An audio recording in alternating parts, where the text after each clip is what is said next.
All right, we are now live. Welcome, welcome, welcome, welcome, everyone. Today's going to be incredible, incredible.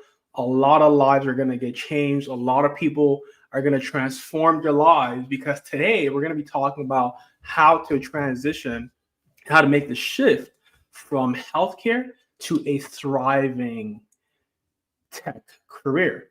Super excited to kick it off with everyone today. As we kick it off, I want to just do a few sound checks. So if you can hear me and everything's all good and you can see me, give me some signal. Let me know. Say I can see you. Put a letter C in the chat for C. I can see you. I see a lot of folks. We have 400 plus registered today. We have 66 already. Welcome to everybody who's tuned in. Now, I want to also ask you a question. Where are you tuned in from? What city or country are you tuned in from? I'm in Toronto, Canada.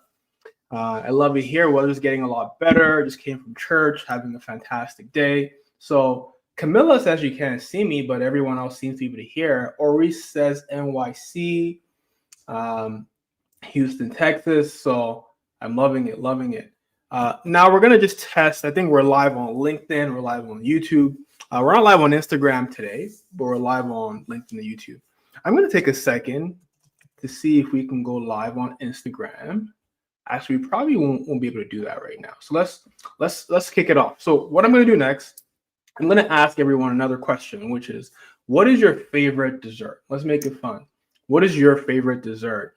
Or your favorite snack you can't get away from? My favorite snack is Nigerian puff puff. I'm sorry, I just can't get enough of it. I always say I'm gonna eat like one or two, end up eating like 20. But I see Clarissa says pound cake. I see ice cream, tiramisu. That's the Japanese one. We have two tiramisus at the same time. Kunafa, never heard of that one before. Ice cream cannoli.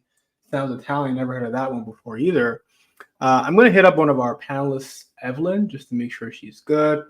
I'm going to let her know that it's the same link. Hey, join same link as test. Okay, we are live. All right, fantastic. So today we have a lot of incredible guests who transition from a role in healthcare to now leading at some of the best companies in the world and are thriving in their careers. And I want to share my screen now. So let's try that real quick. So I'm going to share this window right here. Now, if you can see my screen, just type screen in the chat. If you can see my screen, type screen in the chat. Now, on my screen, we should be seeing how to make the shift from healthcare to a thriving tech career. Fantastic. Thank you, Abimpi, for being the first. Let's jump into it. Now, if you're here, it means that you may be feeling stuck in a job that doesn't excite you. You may want to transition into a six-figure career paying 100K or more, and you want to get it done quickly in a way that's not painful, does not disrupt your existing schedule. Maybe you have kids, you have a full-time job, but you want to make that transition in a way that is also enjoyable, right? If that's you, type me in the chat. If that's you, you feel like you're stuck, you feel like you're not excited about your day-to-day and you want to increase your income or even work less, type me in the chat. I see Golda. All right. Now, maybe you're seeing that technology and AI is creating a huge shift in the direction businesses are moving, and you don't want to fall behind. You actually want to lead this change. Now, if that's you, put leader in the chat. If you're here, you're seeing that things are changing in the way of the world, and AI is changing a lot. Technology is changing how we do business and how we operate in the healthcare industry. Type leader in the chat. All right. Now, I want to get a feel for who's in the room. Can you give me a sense of your current role, just your role? So my name is Mo. My background is an IT project manager. I'm currently founder and CEO here at SkillHat, where we train people in tech skills and put them in tech jobs. But I want to get to know you. If you're in the room, just put your current role in the chat. I know we have a lot of healthcare professionals today, so I'm keen to get a feel. What is your current role? Please let me know. Put that in the chat for me. Okay. Now, I see we have healthcare administration revenue cycle manager, home care, wound care nurse, utilization management nurse, a lot of nurses. I love it. This is incredible. We've never had an event like this before. Social worker, Interesting. Let's keep it going. Hadiza says registered nurse, physiotherapist, registered nurse. Yeah, a lot of healthcare people in the room. This is incredible. I love it. We're gonna really learn a lot today. I can't wait to bring the panelists up on stage. Now, you may be on the journey. A lot of people may be on the journey right now of trying to break into a new role, but you may have some self-doubt, right? You may be wondering, is it possible? Can I really do it? Right? We have Roy in the room who was a doctor in Nigeria and he came to Canada and he's now an IT project manager, multiple contracts he's won, making multiple six figures. But at some point he was like, can I actually do it? Right? Now the answer is it's actually both. It's either a yes or a no. The answer is whatever you believe is the answer for yourself. If you believe you cannot do it, then you will not be able to do it. If you do believe you can, then we want to make it happen for you.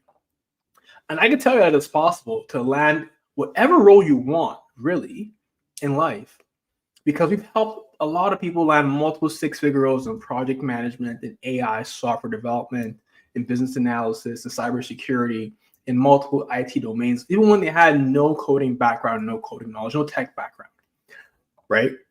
So if you're waking up every morning dreading the thought of going into work, one of our alumni, she works as a healthcare coordinator. She's trying to get into an IT project management role. She has to commute like an hour in the morning, gets to work at 8 a.m. Then she has to take the bus from the parking to the actual hospital site for 30 minutes again. She doesn't finish till about 6, then she commutes home. And she's like, I just want to get out of this routine. I want to work remote. That's her one thing, work remote and increasing her income because she makes only $60K a year. She has the skills to make $100K and she's through that process. But if you're like her, dreading the thought of going to work, feeling stuck in a job that offers you no growth potential, little fulfillment, or you're tired of the routine. I hear this a lot from healthcare workers, working really long hours, accountants, customer service rep. They tell me, hey, Mo, my work is actually boring or I'm just burnt out. I want to increase my income, but I'm already working really long hours. How can I make my time worth more? And I know the feeling because before I found my true calling in project management, business analysis, and security, I was working dead-end jobs that left me feeling unfulfilled, unchallenged, and exhausted. But the business analyst role, the project management role, security, these skills I learned helped me find joy in my work, making over six figures, working remotely from all over the world. And today we want to talk about how to help you make that same transformative change. Because no one should have to sacrifice their dreams or their well-being or financial security for one or the other. You deserve it all and you can have it all. So we want to stop settling and start thriving, okay? All right, so we're going to cover a few things today. So one, how non-tech professionals can make that transition into tech roles. Two, how to build wealth by solving critical business problems with tech and AI. And actually how to automate that job search and land more job interviews. In summary, what's happening in the industry today, how to do the job, how to get the job, and how Skill Hack can help you do it all. And so at the end, I will make you an offer and present you a chance to work with myself and my team using the same strategies and methods that have helped our alumni combined generate over $20 million combined across all our Skill Hack alumni. The average person in our program increased their income by 45K. Think of what an extra 45K a year could mean for your life. It's not just the money, it's about the options, being able to work remote, being able to have more influence, being able to have more leadership, being able to command the rate you want, being able to choose where you work from, being able to spend more time with the kids. That's what it's about. So stay till the end because we're going to go through Q&A. I'll answer any questions you have. In fact, if you have any questions right now, put them in the chat because I'll be able to come to them. So for example, I could see Maurice in the chat says you're looking at data analytics and healthcare. We're going to talk about that. I can see a lot of folks here. For example, one is already a cybersecurity student. That's fantastic. I'll give you some tips on how to be successful as we have healthcare coordinators in the room. So any questions you have, you can put them in the chat right now and we'll get to them shortly, okay? And so you're probably even wondering, who even is this guy? Let me give you a sense of who I am in 30 seconds. So my name is Mo, and my story kicked off with failure. I came to Canada and I completely failed my dad, who was my role model, because I wanted to study commerce because I thought that I wanted to be a big business mogul like P. Diddy. That was my idol back then when I was 16. I'm not anymore with all the scandals happening, but I chose to study commerce, and I just failed because it was a lot of accounting, economics, and I was so bored of it. So I asked myself, what do I love? Right? I didn't want to get sent back to Nigeria. I wanted to try again. I realized that I loved four things at the time. I loved video games. I loved rap music. I loved um, sales, and I loved YouTube and social media. And I asked myself, what can I do that combines all these things? And that was technology, getting into business and technology. And so I did that, and I went from scoring F's and being almost a dropout to leading the group in class and scoring A's. I became a VP in a $100 million company at the age of 26. I then became a VP in a $100 billion company at 29 years old as a young black guy. This was unheard of. I just knew how to play the corporate game very well and lead teams and build software. And I rose so fast in my career. However, my friends were not doing the same. A lot of my friends were broke. They were working Uber, driving Uber, working security. And I started saying to myself, hey, I can train you. I can help you learn skills in a very short time, like project management, business analysis. And I did that. I was teaching friends from my condo, and they started getting jobs. It was incredible. One of my friends was an Uber driver. He became a product manager with the Toronto Raptors after the training I put him through.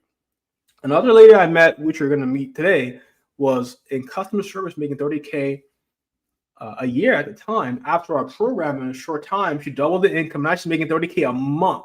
And so, having seen the success of our students, I chose to do it full time and launch Skill Hat, where our mission is to help launch professionals into dream tech careers. We focused on the Black community, we focused on immigrants, we focused on women, and we focused on you in the room. Our alumni have incredible roles at the best companies in the world. Any company you want to work at, we probably have someone that we've trained there or that teaches at Skill Hat from there. Our instructors work at companies like Amazon, Microsoft, etc. And so I'm going to talk about some success stories before I start the panel. For those who are trying to get from healthcare into different roles, actually, let me ask you guys, like, if you're in the room, what is your desired role? And you might not know clearly because I just asked you guys, where are you right now? I see a lot of RNs, registered nurses, but I'm curious to know, what do you think is the role you desire to get into? What is the role you want to get into that you may have heard about, or you're excited about, or you're curious about? I see one, Ori says data analytics and health. Fatima says courses to do to start in project management. I see Tiara says health data analyst. Shift Pisto says SOC. For those who don't know, you can put that in the chat what that means. I see project management, business analysis, product management, clinical. Awesome, awesome, awesome. So a lot of different roles y'all want to get into. I love it. Here's a success story of somebody who did that. This is Chantel. She was a registered nurse when she came to Skill Hat. She's one of our students. And I noticed something interesting. She came to the program with one of her friends called Nikki. And she took our business analyst course. And it was just a 9-week course she took with us. And she messaged me in a very short time saying she got hired as a contractor. I think she had just finished school. She hadn't even practiced nursing, but she didn't want to be a nurse. She knew herself. She wanted to work in healthcare and other roles besides nursing. And so she got this role in a very short time. And I said, I'm really proud of you. And she says, I owe it all to everyone at Skill Hat for the training and helping her land that job. But I noticed something as well. Everybody who was like in the healthcare space, who came on took our programs, they were the first to get hired in tech. There's something about combining the healthcare skill set, the healthcare domain, with technology skills and business skills. It seems that makes it very hard to find. And the panelists will talk more about that. So I want to learn more because I don't know. I'm not a healthcare guy. I'm a technology guy at heart and a business guy. But people who I've trained in healthcare are just crushing it. So there's something about that mix I want to learn about today. Another success story is Shade, and I want to show you these success stories to build your conviction, because if you don't believe, everything we're saying will not make sense to you. So we're going to talk about a few people who were successful and then get into how they did it. This is Shade. She went from making $30K. When I met her, she was in customer service. She had gone through a tough relationship. Her boyfriend stole all her money. It was just a bad situation. Now she's our biggest success story. She's now even a mentor at Skill Hat. This is when she bought her Mercedes. She sent me a picture. She got her first property. She bought a beautiful property at Lakeshore as a young Black single woman. This is unheard of to do. right? And she never would have done that if not for the tech skills she learned with us. Yashika went from being an insurance advisor.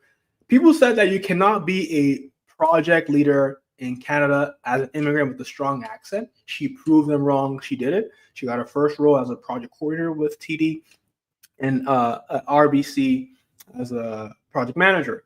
Another one that's not on screen is a lady called Ubong, who came from being a lawyer to now being a security analyst with our instructor, Eddie. If anyone knows about lawyers are not tech savvy, if she can do it, you can do it too. I wanted to show you one video of this guy called Curtis, Curtis was a plumber. He was a plumber when he came into our program. And now he's a project manager at Hertz Rental. A lot of us know the big car rental company, Hertz. He's leading a lot of the projects there, which involve building car rental locations at the airports across US and Canada. Here's a 1-minute video from him. We're going to check this out real quick. I'm going to stop sharing real quick, and I'm going to share the video. Give me a second, guys. So let's watch Curtis's video real quick, where he talks about how he did it. And there we go. Hopefully y'all can hear this. If you can't hear, let me know. If you can hear, let me know. Another example is a guy called Curtis, who was actually a plumber, but he wanted to become a project manager. So he took our program, and here's his amazing testimonial. The last thing that Mo mentioned in the last class, it was a career coaching class. You said, apply for something your expertise. What was I good at? Where am I a domain expert in? That's why I wanted to start. I wanted to land a full-time PM role. I utilized the tools you provided in the Google Drive.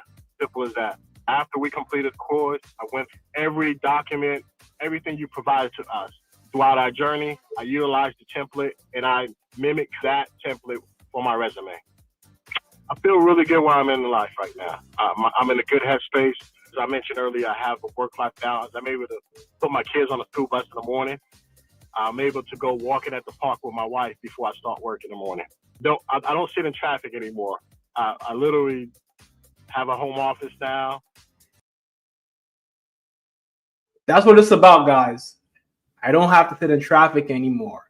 I have a home office now. I can kiss my kids goodbye in the morning. I'm not commuting for hours every day. I've gained back 2 hours a day, 10 hours a week for the rest of my life, and I have freedom. That's what it's really about, and that's what I want to help you guys get into here today in today's masterclass. Okay, let's continue as we bring on our panelists. So I'm going to share screen again. Let's try doing this. Okay. Y'all should be able to see my screen again. Okay. Now, we have so many success stories, but today, as we get into it, there are 3 kinds of people in the room today. 1, some will listen and do nothing. Maybe you get overwhelmed with the information. Maybe you feel like it's not the right time. That's totally fine, right? But some others will listen and take action and go achieve their goals on their own. Everything we're going to say today, you can achieve and use on your own. You can go to YouTube and learn these skills by yourself. That's fantastic. Now, the third group will want to get it done faster. Don't want to waste any time. Want to go through a specific process that works, work with the experts, and get it done in a fun way with coaching and community. And now if you're in the third group, you're saying, I want to get this done fast, I want to work with you. So my advice as we get into this is to remove all distraction, start applying what we learned ASAP, and take notes. Now, here's the game changer. The highest value people in the world, right, and the highest compensated are called change agents, working on the system and not in the system. This is what we're going to talk about. So are you working in the system or on the system? Are you on the front line or are you a change agent? What this means is really people who are in the organization, changing the organization, helping the company advance, right?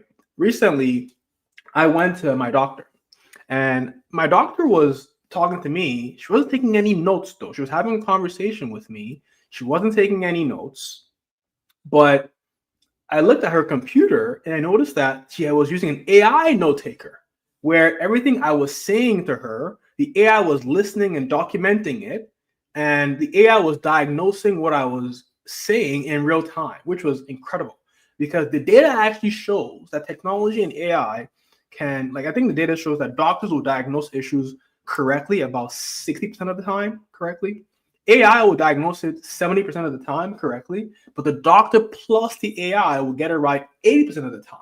So it's clear that technology plus people advance organizations. But the point here is this: in order for the nurse or the doctor to be able to adopt this technology that they're using for taking notes and diagnosing issues, somebody here in the company had to be the change agent to work on the system and how the organization works so that A, it's secure, B, it's compliant with HIPAA, D, they train the doctors and they're doing company business-wide changes. People who work on the system to implement technology and tools, we get paid as high as up to $100 an hour, $200K a year, maybe even more.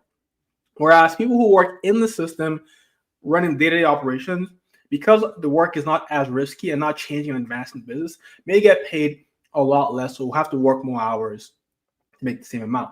And so today we're going to talk about how to be a change agent, where you're changing and advancing the organization to increase revenue, increase capacity of the organization. And so wealth comes from solving high-value business problems. And AI is a tool that really helps businesses, hospitals solve problems faster, cheaper, at scale. And so the biggest opportunity today to build wealth, right, without starting a business, is working in tech remotely and implementing technology and AI in businesses. Okay, because right now, 75% of businesses across the world plan to adopt AI because it automates repetitive work, just how I told you about how doctors are using ERPs, healthcare systems, AI note takers to create efficiency. And every organization is doing this. So this is happening with or without you. So with that being said, I'm excited to invite our first panelist today. So the first I'm going to bring up on stage is Amira. Amira, how you doing today? I'm good. So glad to be here, Mo. Thank you for coming. So I'm going to read out her bio. Amira began her career in dentistry before getting into healthcare tech and transformation. She has a Bachelor of Oral and Dental Surgery and an MBA from Kellogg School of Management. Congrats on that. This was recent, right? And Schulich. Like recent, almost 3 years ago, but yes, recent. Oh wow! I'm behind it. I didn't realize you. That's incredible. That's awesome. Congrats on that. She's also a PMP certified PM. But the point is, she transitioned from being a dentist to now being assistant vice president, associate vice president at CIBC Mellon. So Amira, talk to us. Welcome. Tell us more about yourself. Give us a better intro than I did. Better intro than you did. It's interesting. I came to Canada as an immigrant, as a woman, but with the healthcare background that I had to reinvent myself. And what was I good at? When you're in healthcare, obviously you're not expected to be tech savvy or understand technology. And this is where I thought, okay, there's a lot of change happening within the healthcare system. And I'm good with technology. I've done my own web testing. I've done some things on the side. I've dabbled in access management database setup. And mind you, that ages me. But that was like in 2004. So when I came here, I started to look for something where I didn't have to leave the healthcare background outside of my resume, but this is something that I sold on my resume. And I said, okay, you know what I can bring to a tech team? I can bring the missing link of the healthcare experience, the clinical background, the understanding of what patients go through, as well as an understanding of the healthcare system that was the Canadian healthcare system. Awesome. Thanks for sharing that. We're going to go a little bit deeper as we go. I'm going to bring up Roy to the stage in a second. Roy, are you here? Because I can't see your video. Okay, there we go. Let's bring Roy up. Roy, Right. how you doing? I'm good. And yourself? Not bad. So Roy is actually one of the members in the Skill Hat 7-Figure Boardroom community. Roy is a doctor who transitioned to being an IT project manager. Welcome, Roy. Thank you. So Roy, give us an intro. Tell the people about yourself. Hi everyone. So my name is Roy, like Mo said.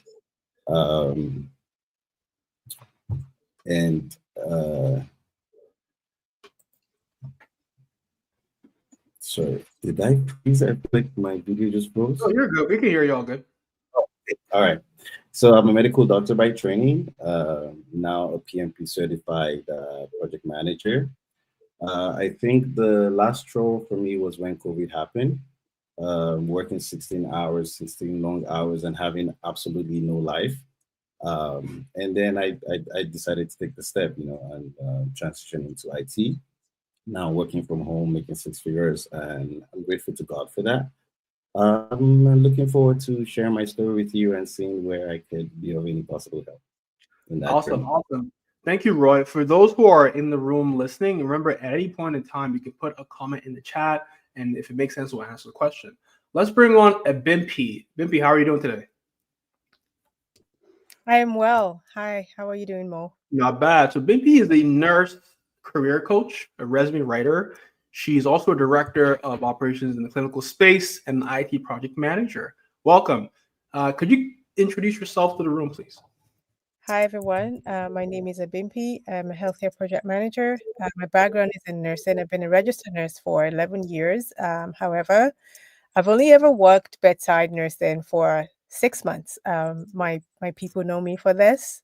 I went into nursing knowing that I wasn't going to work as a bedside nurse, but when I graduated, I began working at the bedside because I didn't want to not have a job. But it took me only 6 months to be able to pivot from bedside, and that was it for me. It only took 6 months, and that was it. Awesome. I haven't been back since. Now you're helping a lot of people do the same. Why is it important to you to help others make that same transition?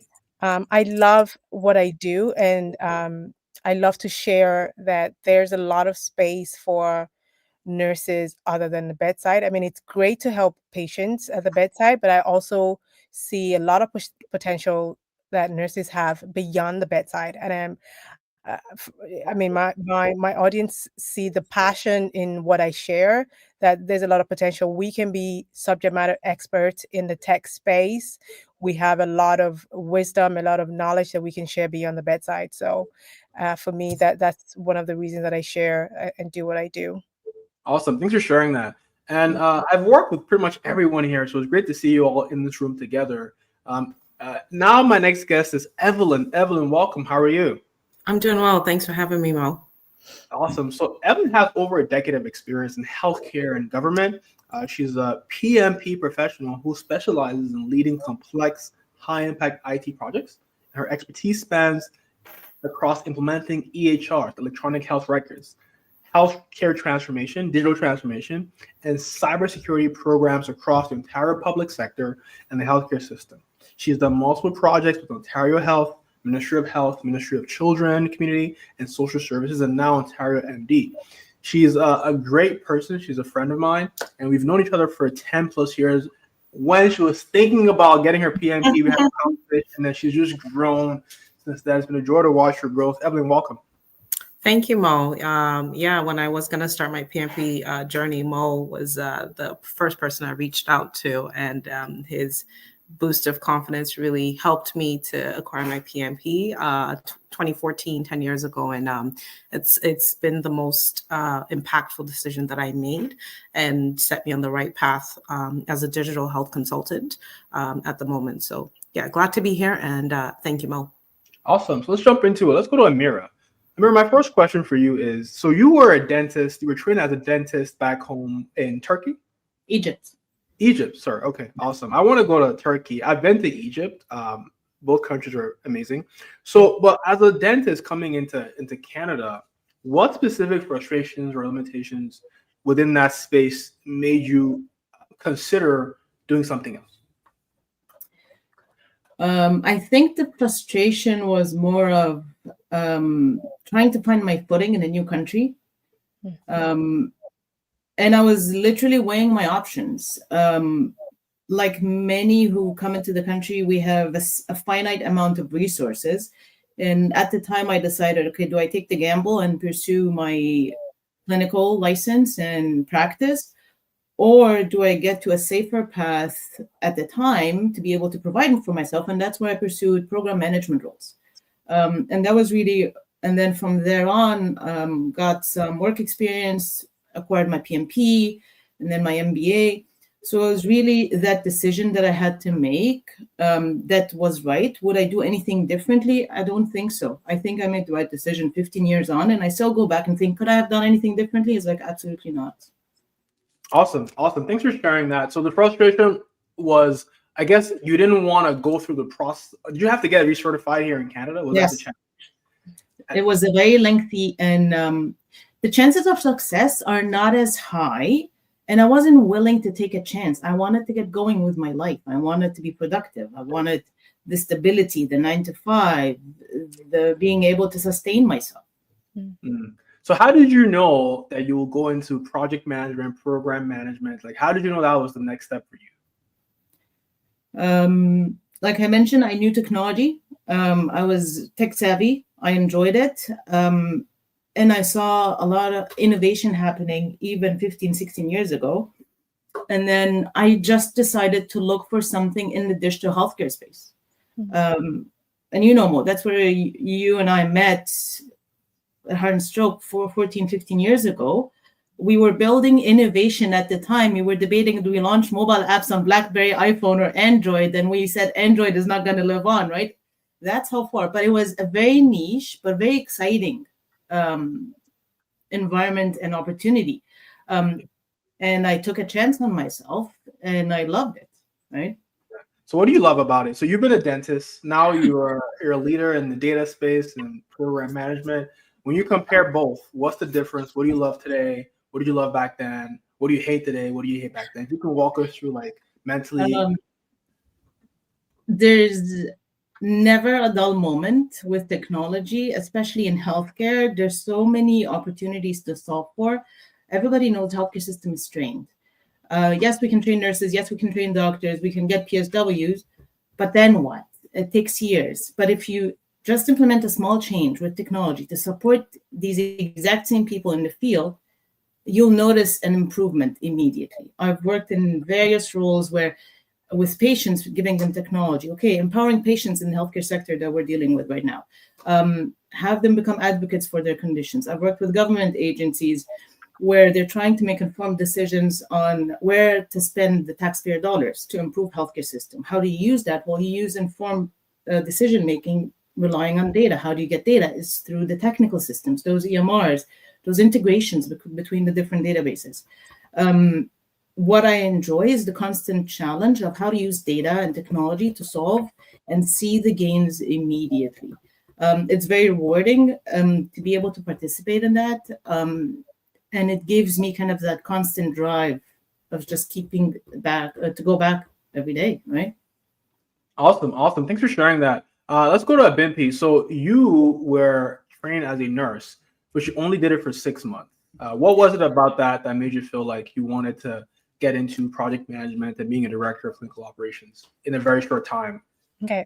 I think first for me was the physical and emotional toll.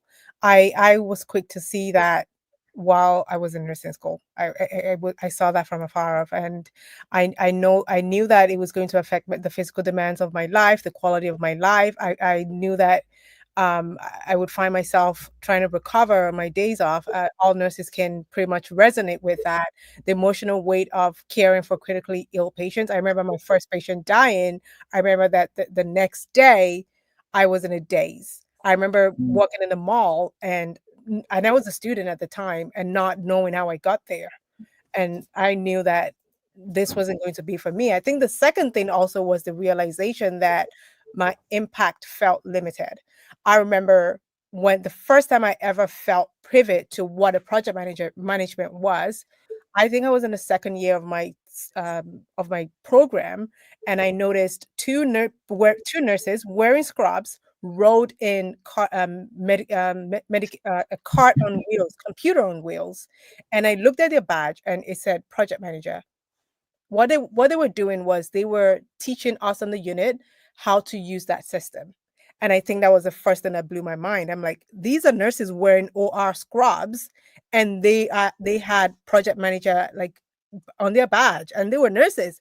That blew my mind, and that was the first time I ever like became privy to what a project manager was, and the fact that nurses could also be that. And this was I'm talking about 13 years ago before I even became a nurse, right? So that was the thing. So I thought there's a better way to do this. There are options out there for me. I was naturally drawn to process improvement projects from then on. And also while I worked as a nurse, I just naturally wanted to improve things. So I knew staying there as a nurse, and we all nurses can resonate with this. We're not allowed to do much. We just even if you wanted to do it, you couldn't, because you're toast at 12-hour shifts. You're toast. You just wanted to take care of 7 patients because you're always short staffed. You just want to take care of your 7 patients and be out, because you know you have to do 5 shifts, 6 shifts, 7 shifts. So you're out again. Also, the schedule inflexibility was another significant factor. So all of this combined, I just knew I needed to get out, and I spent my shift doing my work, but also spending my days off looking for ways to get out. And I'm glad that I was successful. So tell us about that. I remember you when you came to, when I was teaching at Top Run Consulting, this was like 5-6 years ago. You came to study project management with us, but you were already a director of clinical operations, making multiple 6 figures. So walk us through how you went from being a nurse to being a director of operations in the clinical facility. So like I said, I took the fundamentals of project management at the time. I just took it randomly because, again, I was privy to what project management was. So out of curiosity, I love learning. So out of curiosity, I just took it. So in my role at the time, I was an assistant director. So I started to implement little things from what I had learned from the fundamentals of project management. So I did a lot of little projects in that area. So coming to you where we met at the time was to broaden my knowledge, was when you and I had met at the time. But in my role, it allowed me to do a lot of tiny little projects. I remember what I learned at the time allowed me to implement, for example, we did the renewal of the accreditation. So I was involved in the CARF, it's called CARF, C-A-R-F, renewal of the accreditation of my organization at the time. And what I learned at the time allowed me to implement all of those processes at the time. So even not knowing exactly what the methodologies of project management, I was still able to implement some of those little things I learned in the fundamentals of project management.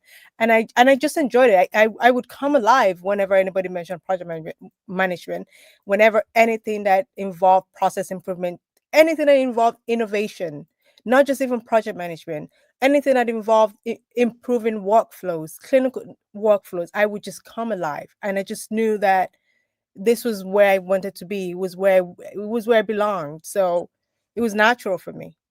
Awesome. All right. I see some folks saying they could definitely relate with everything that you're saying. And so in terms of the trend, let's go to talk about, we've learned about some of you and what motivated you. So now let's talk about what you've done in the role. Let's go to Evelyn. So Evelyn, you've been in the project management digital healthcare space for a while.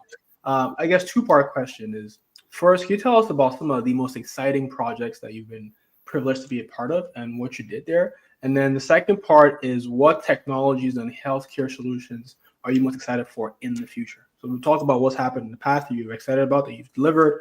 How was that? And then what are you excited about in the future? I'll say one of my first digital health projects that was really exciting for me. This was about 7 years ago. So we have a role in Ontario called care coordinators, whereby they provide at-home service for those who are at home. That's to support them in the home. So they were changing the assessment tool and modernizing it. This was going to allow them to be able to make better clinical judgments, be able to identify when a client will be going into crisis mode, for example, where they might need long-term care placements.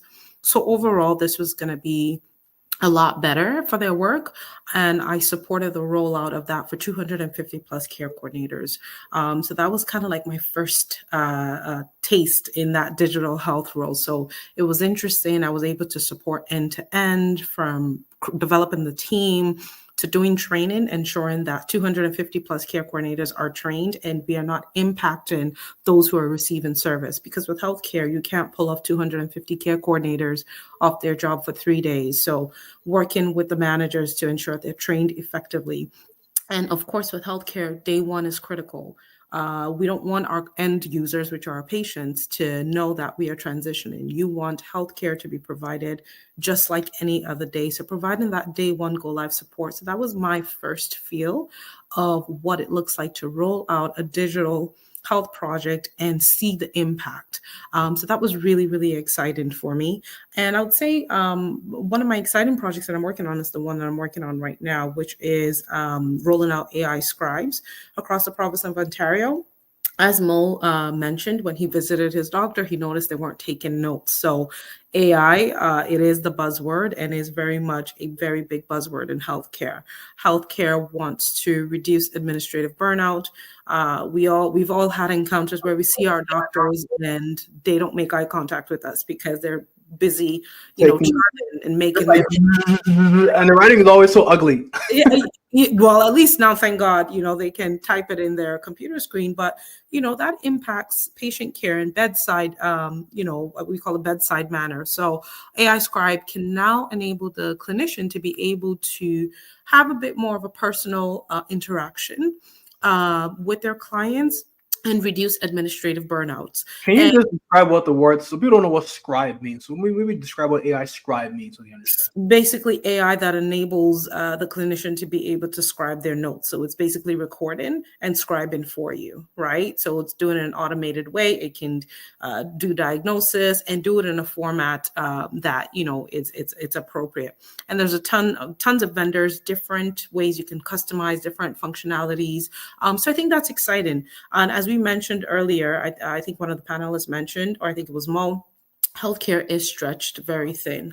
The average person can't access primary care. The wait lists are long. It's enormous. So having technology like this that will enable the clinician to be able to see more patients, even if it's one or two more a day, that's a big impact for the overall system, right? So I believe that's really exciting because at first it felt like AI was kind of left for the big tech companies, but AI is really intended for healthcare. And so I think it's really exciting to see how it's going to evolve in the coming years and how it's going to shift healthcare. So that's definitely something that I'm really excited as I'm working on right now. I love that. I'm really excited about the AI note-taking part of healthcare and the AI diagnosis, because I've seen the data. AI is actually able to diagnose issues and it can also help with self-diagnosis to an extent, right? So that's really exciting. We're going to come back and double down on the AI topic and the merger of AI and tech. So for all the panelists, I'm going to ask you questions a bit later to talk about any places you feel like with the rise of AI, we're going to see innovation in healthcare. Let's go to Roy. So Roy, you were actually a doctor. Amazing. I respect to you. Hats off to you. You came to Canada being a doctor. What was the mindset shift you had to make to go from being a doctor? And I'm sure your parents were like, my son is now a doctor. And then you said, you know what, Dad, I'm going to go do some IT stuff now. What was that like? Talk us through how you even became a doctor and then how you became a PM and then the mindset shift in making that transition to being IT project manager. Right. So, the typical African parent mindset. Yes, like you mentioned, my son is now a doctor. I couldn't hear the last of it. Had families excited about the whole thing and all. But moving to Canada, because the system operates differently. There's a lot of certifications, like Amira mentioned, and it's a nightmare. It's expensive and it's a long haul. So it's kind of a tight position to be doable, but quite the stretch. And then looking into alternatives and seeing where you can transition what you currently do just in a different phase. IT was the next best thing. And then, for the payout too, which it's really good. So I think for me, the mindset shift was hypnotic programming, right? It's kind of understanding that this is a different scenario, right? Which I have to place my experience, my background into, right? It's a complete shift from where I was to now the current situation. So adapting to the current situation we have been placed into. Into school kind of is a persona kind of creates a style about you, creates it defines you in a different way, right? That is not IT related in any way, because I had absolutely no IT background. So it was kind of going through that process of hypnotic like programming and understanding that, right? Sorry, can you maybe just Passion. pause and break that down? What does hypnotic programming mean? What's that? So for me, I think how I look at that is that passion is relative and transferable, right? Say that one more So time. Your line broke up. Say that line one more time, please. right, so passion Mhm. is relative and transferable. Okay. So it's building that mindset, like refining your mindset to understand that despite the odds, right, you can adapt. So Mhm. once you have that baseline built for yourself, anything is possible. And that's kind of the first step to going about it. Because if you venture into it without letting yourself understand that it's doable, you'll be it'll end up in failure, right? So you first Gotcha. So have the to, first step was that mindset shift to know I can adapt, I have to adapt, and this is possible for me. right, Got you. that's correct. That's correct. Awesome. So what were the skill Regardless of sets you had to learn? What skills did you then have to learn? You had the mindset, you know it's possible. right. What were the skills you had to Mm, learn to then be able to function as an IT project manager after being a doctor? right. So funny enough, a lot of the educational part is formality, because first and foremost, what I was doing as a medical doctor is easily transferable to an IT professional. So, for example, there are a couple of things that I wrote down. I'm just going to go off the list. Replacing doing investigations as a doctor um, with like for diagnosis, which requirements doing as an IT professional, right? So painting out that picture, then choosing applicable solutions from diagnosis as a doctor to vetting, vendor vetting and RFPs, and then carrying out procedures to managing projects, right? So kind of aligning those things, because I mean, I'm for cardiothoracic surgery. So like my mindset, looking at surgical procedure, everything entails from start Roy, to I'm going to finish. ask you to turn your camera off for a second because your audio is breaking up a little bit. So why don't we turn the Okay. camera off? Because we really want to hear you. I haven't met a doctor who became Right. a PM, so I'm keen to understand the story. If you can turn the camera off, let's test that again. So Okay. you were saying, let me So recap is what that you better now? we'll find out, but I'll just recap. So for those who are listening, you said as a doctor, as a medical professional, there's processes you go through, right? You have to investigate, you have to diagnose, and you have to make a recommendation. It's the same thing in technology. You investigate a business problem, you diagnose the cause of the problem, the root cause, and then you find a vendor or you implement a solution, right? So the first thing is that was the mindset shift. The second thing was you find the parallels. There's processes that exist in whatever you're coming from. There probably going to be similar processes in any industry. How can you leverage your transferable skills and your experience to tell a story of how you can do the same? Am I on track here, Roy? Right. Well said. Spot on. Okay. So what next after that? And then applying yourself to the situation. So it's the mindset, and then it's the painting the picture, and then applying yourself into that situation.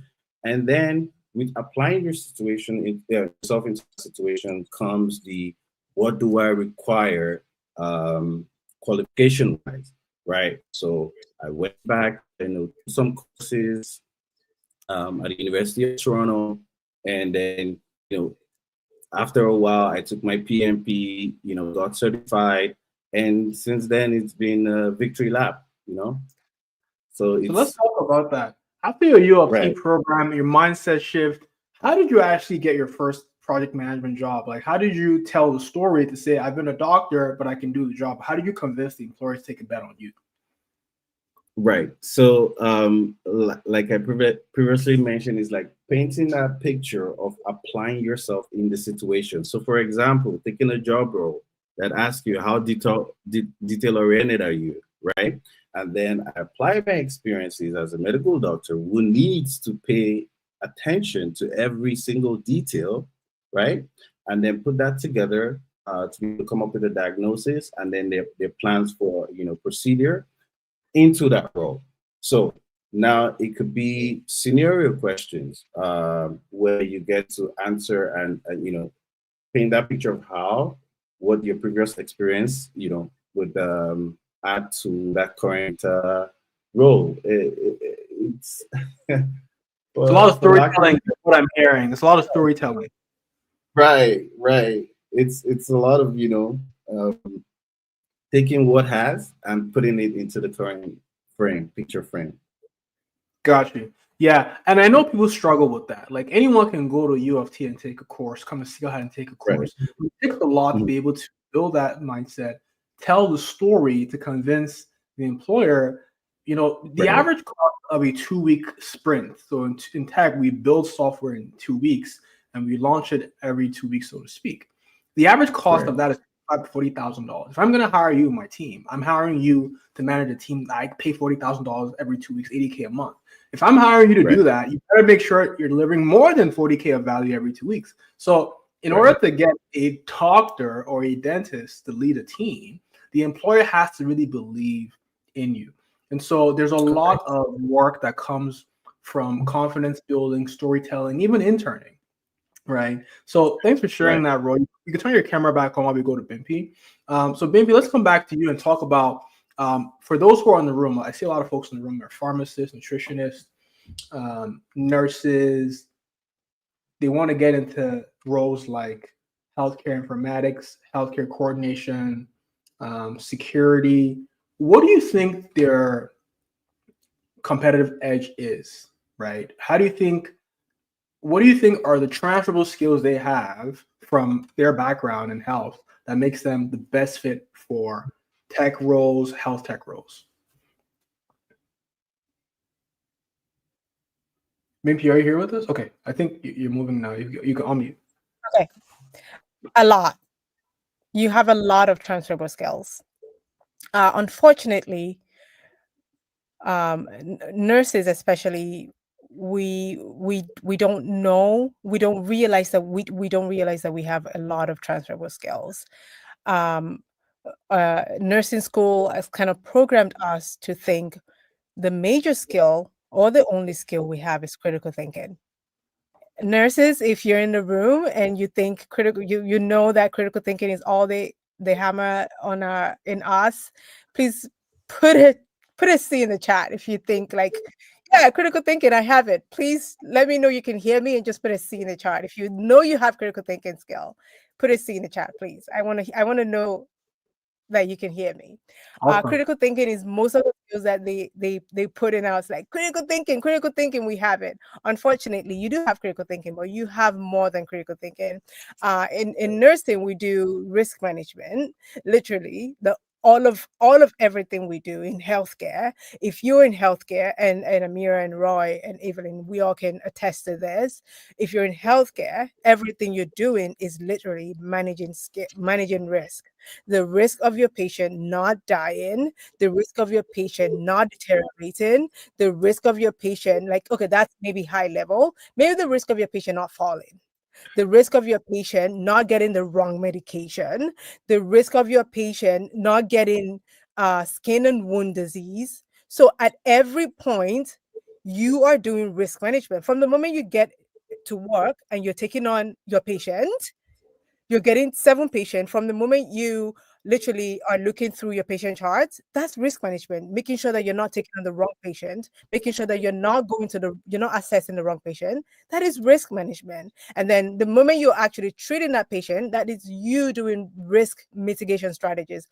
Unfortunately, they don't call it that in nursing school. For nurses, they don't even call it risk mitigation strategies. They just call it like critical thinking. Right? So how would you know that you have risk management strategies if no one's ever told you that?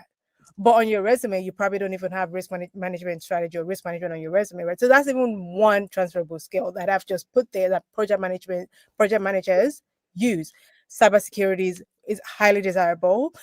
Business analyst, highly desirable. That's one. Another one is like stakeholder management. In nursing, we literally, we're like the project managers of healthcare nurses.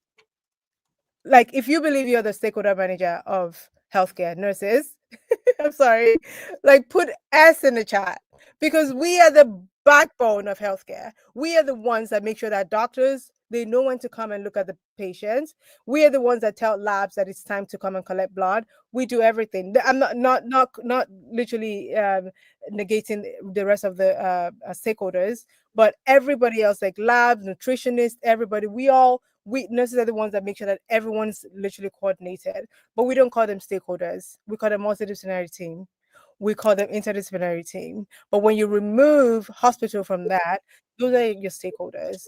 So those are just like two of the hundreds of transferable skills that nurses have, that healthcare providers have, not just to nurses, to nutritionists, to pharmacists, to doctors, to everyone in the healthcare environment, right? Risk management, stakeholder management, communication management, right? I could go on, but those are just like two major that I know of, like that I can talk about right now.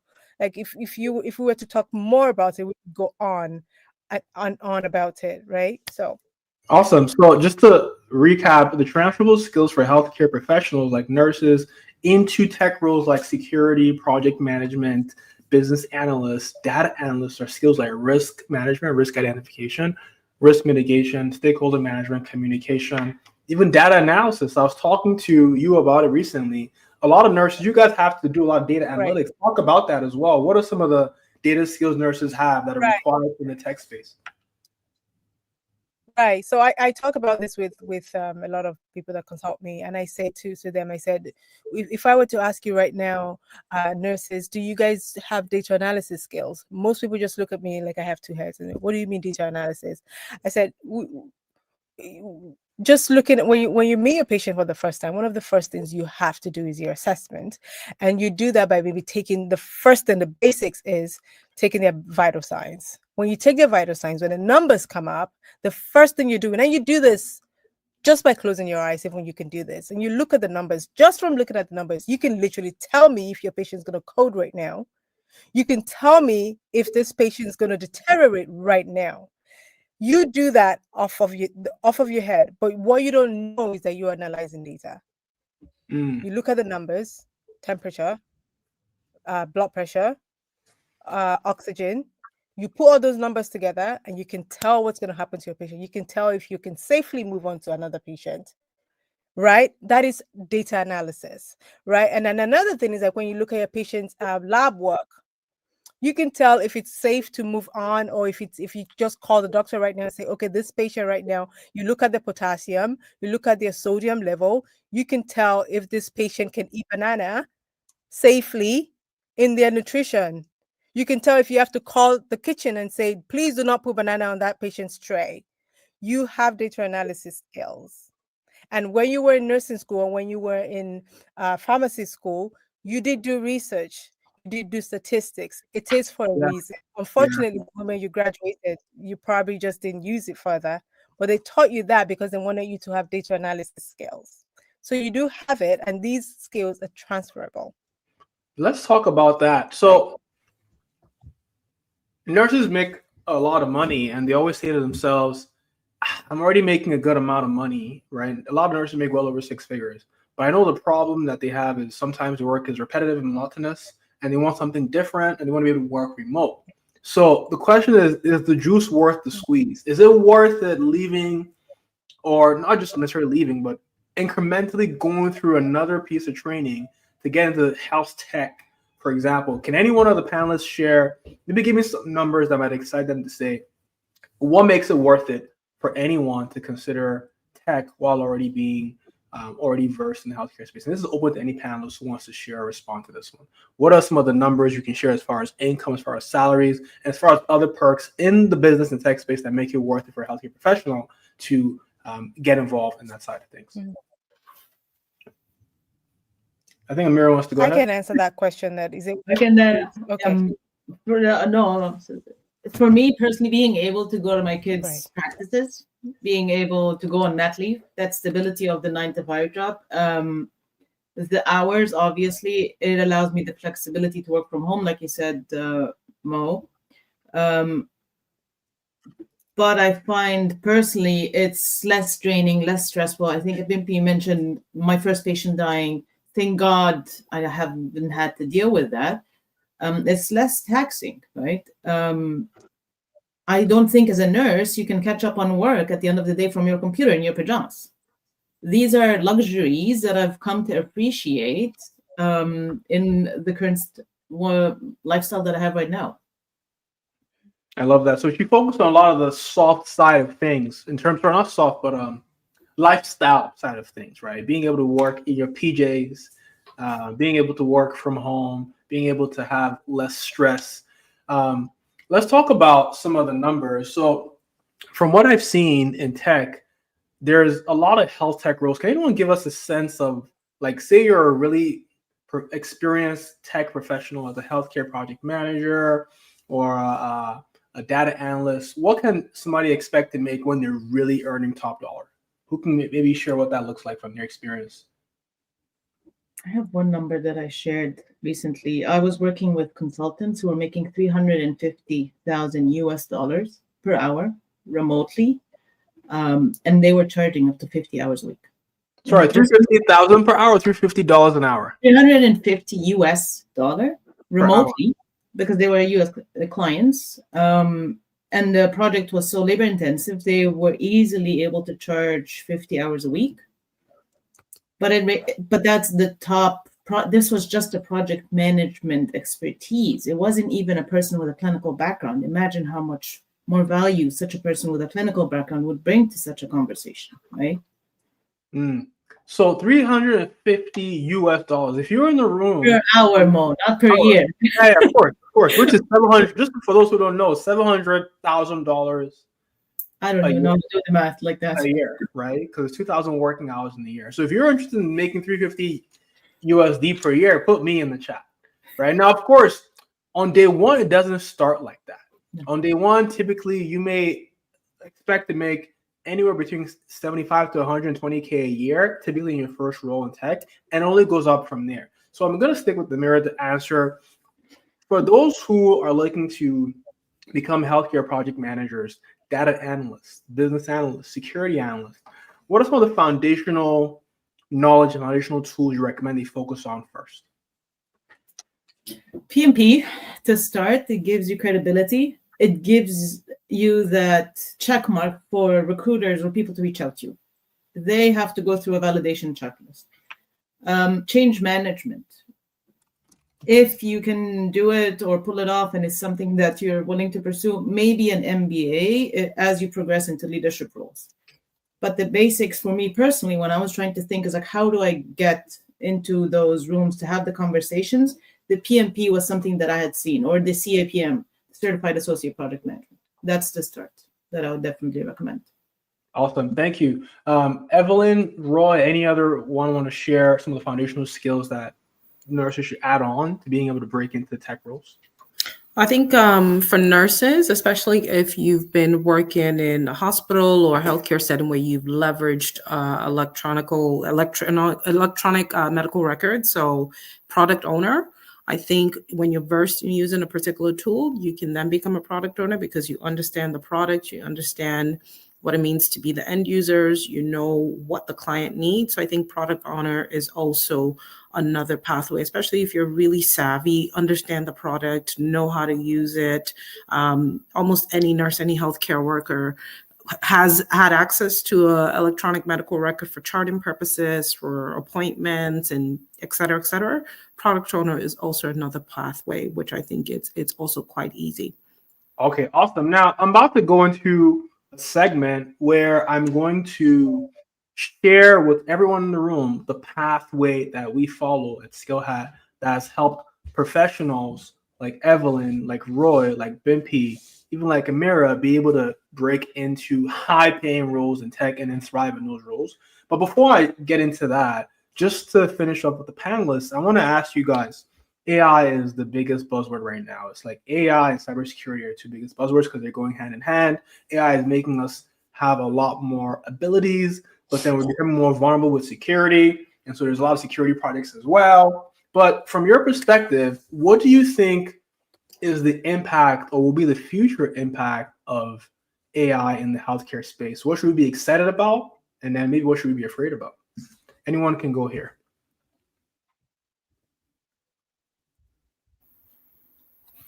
I think AI, like I mentioned when I was talking about my project, it's reducing that administrative burnout, giving more times back to clinicians, which is very important. Breaking language barriers. I think we're going to start to see that more and more, being able to see clients and individuals who do not speak the same language, but AI is able to do live translations. That's huge. That's yeah. huge. A live translation from English to Spanish or English to French in real time is amazing, because Yeah. typically there's a role called the translator, who is in the room, the third person in the room with the patient and the doctor, who's translating. So you're saying AI can do that work now? Well, I think we're still in the early days, but I'm going to assume and predict that we will start to see some of that, and be able to see a lot of the migrant populations, and a clinician can see diverse groups of individuals. So I think it's certainly going to help with that for sure. That's where I see things go in terms of AI. Really helping to cut across barriers, cut across equity issues and access, and of course, hopefully free more time for clinicians. So just to summarize, the benefit is free more time, give people access, and make clinicians' lives easier. Those are some things that we can expect because of AI. Thanks for sharing that. Who else would like to share where you see the future of healthcare going because of AI? And I think we will see more patient-facing applications being developed. So, for example, now with Life Labs, you have access to log in and view your apps. I know a particular province that they actually had a role that I was actually interested in some months back. It's a My Health app, which basically is putting information at the patient's hands. A lot of us are technology savvy. We want to know our stats. We want to see our information quickly and instantly, understand what our lab results mean, see our CT scan, our report. So we're going to see more and more patient-facing applications that empowers the patients and puts their data in their hands. Exactly. And of course, that allows, we move around. We are not in one position, so we move around, and we want to have the ability to be able to take our health records and data across. And I think the other part of some of your concerns that you mentioned with technologies, of course, we are in a world where there's a lot of cybersecurity threats. So with an increase in technology usage, having data in our hands, that can make us a lot more predisposed to, data breaches and leaks. So that's where, the cybersecurity folks come in place. So it's great. As AI is expanding, it's also increasing the demand for cybersecurity analysts. So it's all good. Yeah. Every time there's a problem, it means there's an opportunity for us as professionals. That's it. Any business with no problems, I don't want to work in the business with no problems. Give me the ones that have all the problems. Let me come in there and fix them. That's right. So, yeah.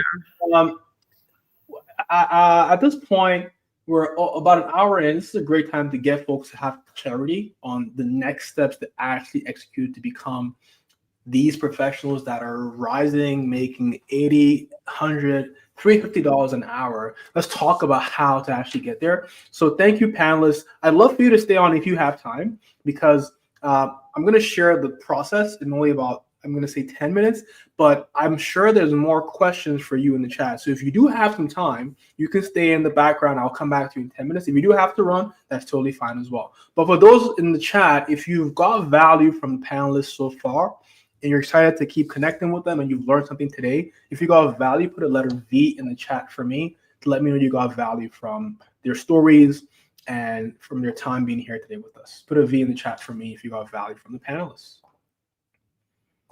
And so as we put that in the chat, I will share my screen and walk you through the process that we recommend here at SkillHat to go from being a healthcare professional or non-tech professional to being a highly paid professional in tech and in business. And so, like I said, wealth comes from solving high-value business problems. It doesn't come from running the day-to-day status quo of an organization. It comes from changing the company, helping businesses using AI technology to solve problems faster, cheaper, and at scale. Let's think about Life Labs, the company Life Labs. A lot of alumni from Skill have got jobs at Life Labs. Life Labs, for those who don't know, is a great, amazing tech company that provides medical infrastructure and software to allow patients access to medical records from home or from their devices. I remember back in the day when you have to go do a healthcare checkup, you go to the hospital, you would do a checkup, and then you would get a call in 3 days from the doctor saying, "Hey, Mo, your results are here." And I'm like, "Okay, what's going on? What's the result?" And they would say, "Well, you have to come in and check the result." I'm like, well, "Tell me now, do I have AIDS? Am I going to die? What's happening?" And they would say, "No, you got to come in." But now with technology like Life Labs, you can see those results from home, right? But there's a team behind that who make sure that's secure. There's a team behind that who implement at all the hospitals and connect the hospital or the lab who is doing the test to the infrastructure globally. That is where you want to be at some point, because that is the highest paid, highest leverage people who change the business and grow revenue and make things better for the consumer, for the doctor, for everybody in the industry. And so that's where the wealth comes from, solving these business problems using technology. And so, like I said, for those who missed it, the big opportunity today is what Evelyn talked about, helping organizations like hospitals, pharmacies implement technology, because the data shows that 75% already plan to do that. And so the work is happening with or without you. And so just so you know, AI is actually limiting millions of jobs. There's people who are in the translation role who specialize in sitting in hospitals and translate what the doctor's saying into what the patient can hear. I'm sure that role is going to go away because AI can translate a lot faster, even more accurately, and it's free. Well, not free, but you implement it one time. You don't have to pay per hour for a translator. These jobs may actually go away, right? But it's creating incredible opportunities for roles that require leadership, problem solving, coordination, and like Abimpi said, the skills that a lot of healthcare professionals have, like risk management, risk mitigation, stakeholder management, right? Because somebody has to get the work done. Technology is a tool, but the people do the work. And so AI is going to actually create 69 million new jobs, which is amazing, but it's going to take away 83 million jobs, which creates a net loss of 14 million jobs. We want to be on the side of jobs that get created, not the jobs that get lost. And so companies need AI BAs, project managers, security professionals. That's a huge one. Security professionals and product managers. And so for nurses and healthcare professionals, let me just be clear, the roles that we recommend for you: business analyst, data analyst, project manager, and cybersecurity analyst. Those are the 4 top roles I recommend. And you can also add product manager, but that's a little bit more advanced. But to start, again, business analyst, project manager, cybersecurity analyst, okay, product manager, and then data analyst. Those are 5 roles that I recommend for anyone in healthcare to get into health tech or the tech in general. Now, because you can build team alignment, because you can navigate complex people needs and human dynamics, right? And because you need to learn, and you will learn how to create business value. What does the customer actually want? What does the patient actually want? It's not about the technology, it's about what the patient needs. And so right now, there are over 65,000 job openings in the US and Canada for these roles. This is your chance to get in. Now, just to show you roles that have gone away in the past, right? This is not new, right? In 2025, these roles are going away. Customer service is being replaced by AI chatbots. Data entry roles are being replaced by AI automation and workflow. Admin is also being replaced a lot. Retail, we've seen the self-checkouts in the grocery stores. Accounting is now being done by AI as well. Paralegal, we've seen AI winning court cases better than lawyers. Even healthcare, like I said, the roles of transcribing, diagnosis, that work, AI is doing a lot of that work with the doctors now. And so we want to be on the side, we don't want to be the travel agent today, the factory worker. All these roles have not been replaced. So the playbook, okay, here's where you want to do, what you want to do. Is to land a high-paying job in tech, and at some point launch your own AI implementation agency, which is what some folks here, Evelyn's, Roy, BMP, they're launching their own things as we go. And so these are roles, like I mentioned: cybersecurity governance, AI project manager, business analyst, strategy consultant, automation specialist, product manager. These roles are all growing fast, and you can be in one of these roles in 6 months or less. And so how we do it, there's a playbook I want to pull up. There's a 5-step playbook I want to pull up here. This is the 5-step playbook. There we go.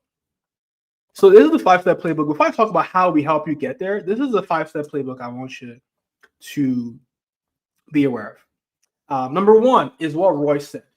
You have to transform your mindset from a doer and a frontline worker who executes established processes to being a change agent who helps figure out the business problems, the organization's problems, and implement systems to change that.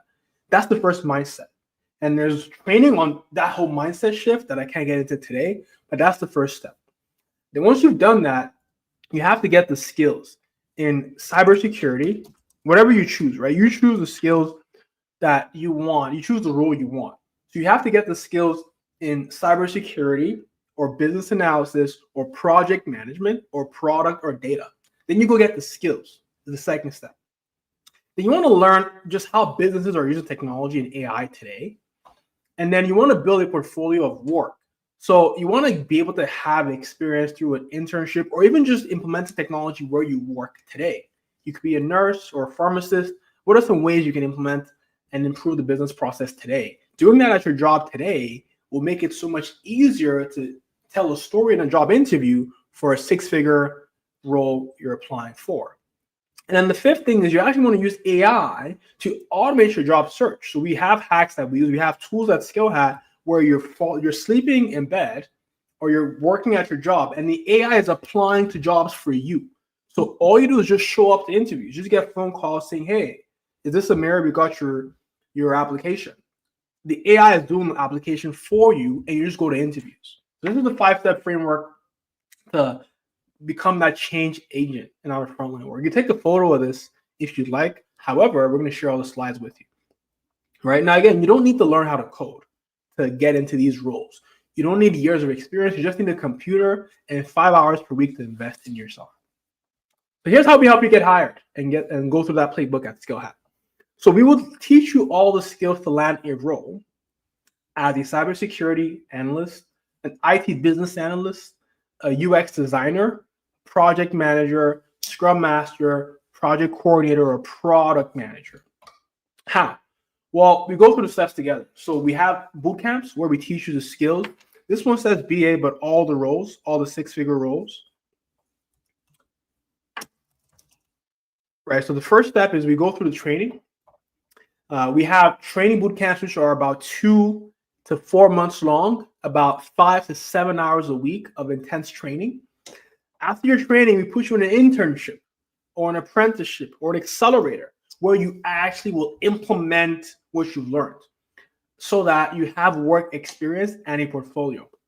3, we'll connect you with our hiring partners, right, and tools like our AI tools and our coaches. So we're going to work with you to do things like optimizing your resume so that when you're switching from a nurse to a health tech analyst, you can tell that story in the resume. And then when you go to interviews, we're going to prep you for the interviews so that you're speaking with confidence, how I'm speaking right now. You can convince the interviewer in the way that Roy had convinced the interviewer that he can go from being a doctor to being an IT project manager and making multiple 6 figures today. Right? And we'll be right by your side coaching you through that process, like how you saw with Chantel at the beginning. Now, this all takes 2 to 6 months to go through our process and our program. Now, we're an award-winning team. For those who don't know, SkillHat's work. This is the award we got recently by TD Bank's head of global innovation. Obviously, awards. This is me getting the award because we've helped a lot of people change their lives, where they're saying our work is very important and our innovation is changing the game. So we're very proud of this. A bit more about us. We're training and staffing company. We're based out of the US and Canada. We train you. We only work with motivated people, right? We only work with those who are really motivated in tech skills and place you in tech roles. We support career transition. So with us, you can pivot, transition, and grow with a mentor right by your side, like myself. Now, you belong here if you, A, you want to transition into technology, strategy, or management. B, you're a newcomer to US or Canada. C, you want to get certified, get the PMP, get security certified, or get promoted in your company, or you're a new grad.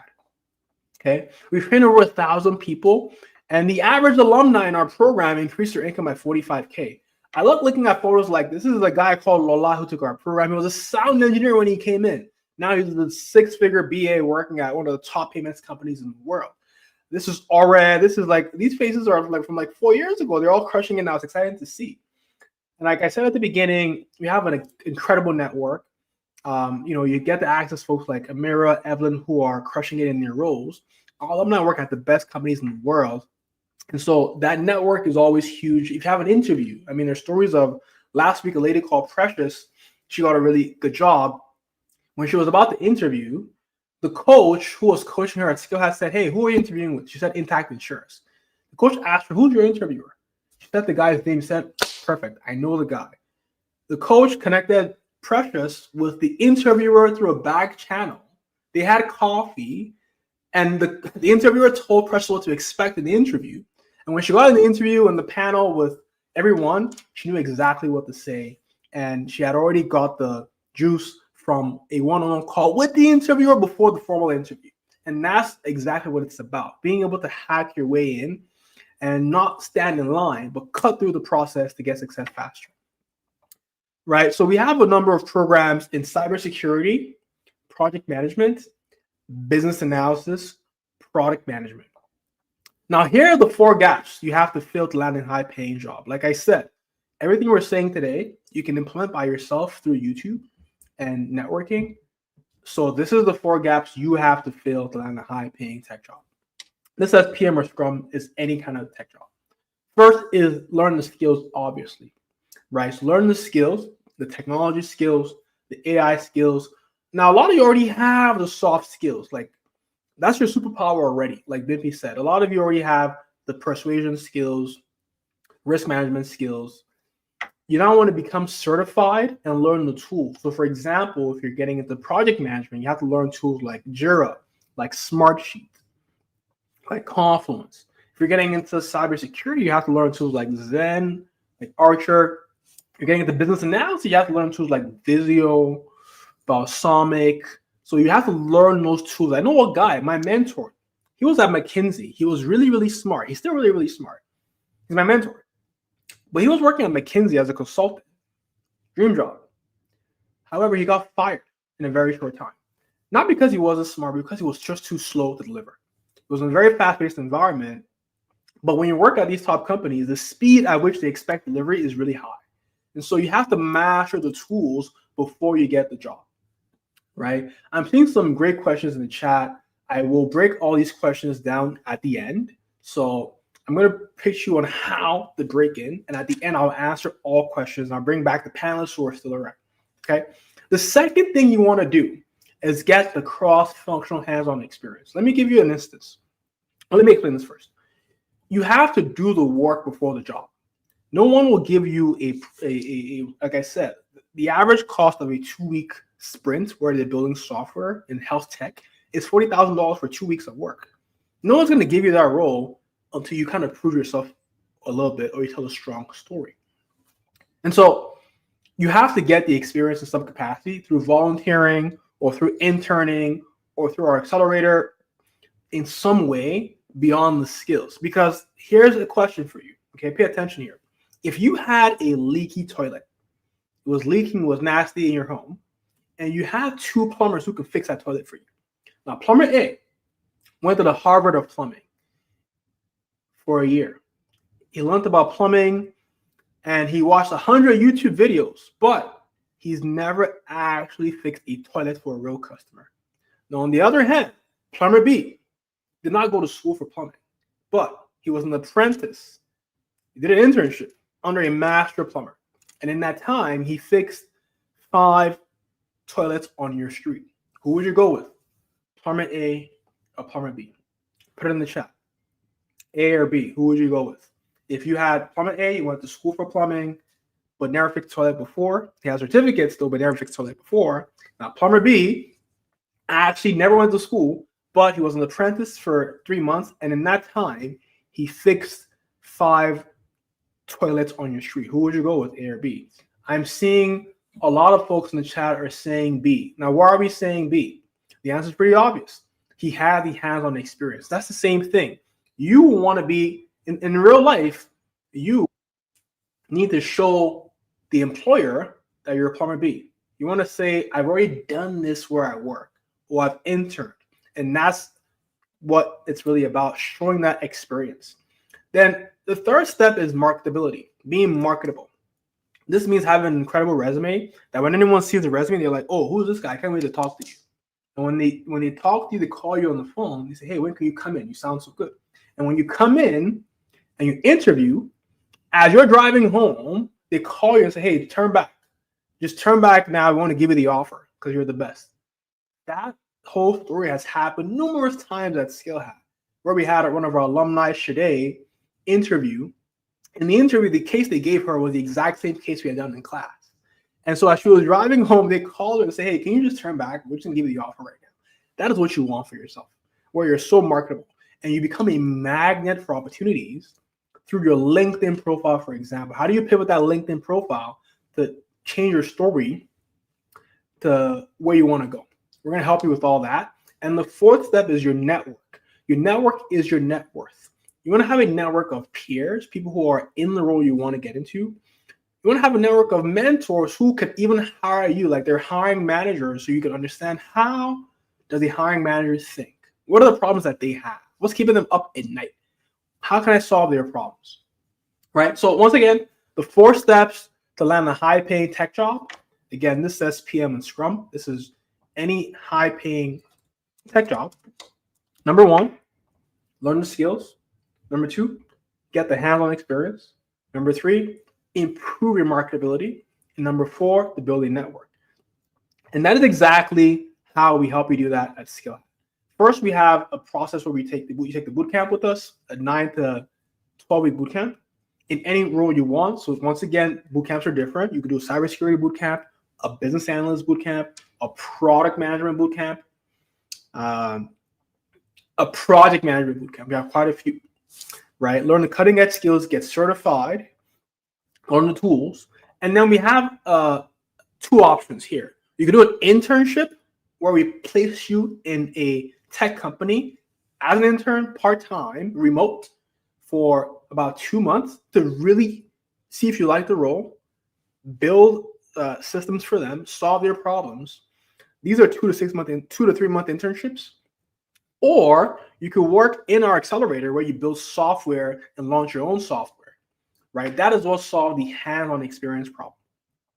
The third step is one-on-one coaching, where you get assigned a one-on-one coach who typically is a senior professional to work with you directly on your resume, your interview skills, your LinkedIn rebrand, so that you become a magnet for the opportunities. And networking. We have networking events. We have a big one coming up in a few months, and we always have we've done like 3 already this year. These are in person. We have one coming up in Houston, Texas. We have one coming up here in Toronto. The 4 gaps of skills, hands-on experience, marketability, and network are solved through the process of the bootcamp, the accelerator or the internship, one-on-one coaching, and networking. Now, once you've become successful, we will be able to put you in another program called the 7-Figure Boardroom, so you're not left stranded. This is where you get on-the-job success in your first role.